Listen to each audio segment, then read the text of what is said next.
ก็เพื่อสุขภาพนะครับนะ เพื่อสุขภาพ อ่ะเราต้องมีวินัยกับตัวเองนะครับนะพังอะไรไม่ได้ซื้อเลยเนี่ยไม่ได้สั่งใหม่เลยใครมีตังค์ซื้อให้หน่อย ซื้อหน่อยดิโอ้โหกี่ปีแล้วเนี่ยอ่ะ1 2 3 4 5 6 7 8 9 10 11 12 13 14 15 16 17 18 19 20 21 22 23 24 25 26 27 28 29 30 31 32 33 34 35 36 37 38 39 40 41 42 43 44 45 46 47 48 49 50 51 52 53 54 55 56 57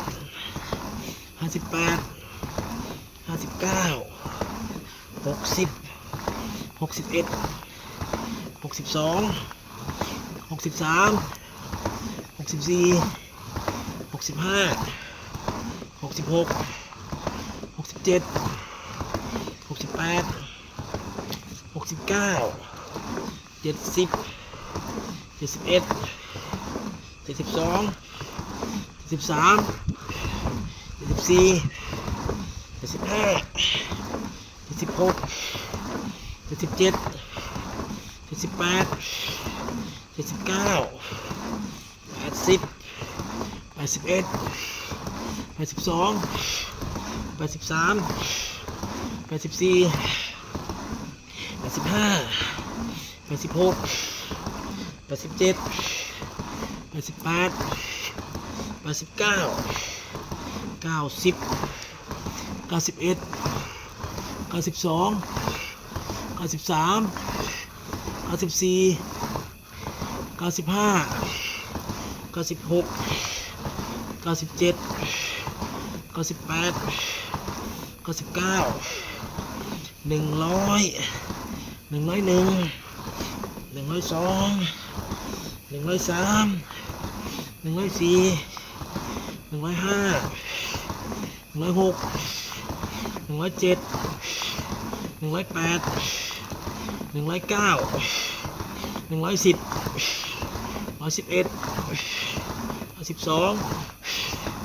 113 114 115 116 117 118 119 120 121 122 123 124 125 126 127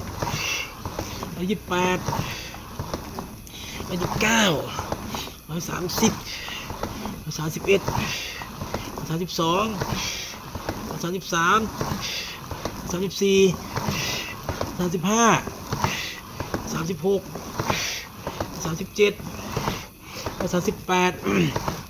35 36 37 38 39 40 41 42 43 44 45 46 47 48 49 150 151 152 153 154 156 157 158 159 160 161 162 163 164 165 166 167 168 169 170 171 172 173 174 175 176 177 178 179 180 181 182 183 184 185 186 187 188 189 190 191 192 193 194 195 196 197 198 199 200 201 202 203 204 205 206 207 208 209 210 211 212 213 214 215 216 217 218 219โอ้ย219นะครับประมาณ7นาทีนะฮะเพื่อสุขภาพครับนะแล้วก็เดี๋ยวไปซิทอัพดูนี่ก็ทำให้เห็นว่าผมยิงยาวทีเดียวจบนะก็ไม่ได้ไปตัดต่อคลิปนะยิงยาวทีเดียวจบ219นะครับโอเคต้องมีวินัยครับเพื่อสุขภาพครับ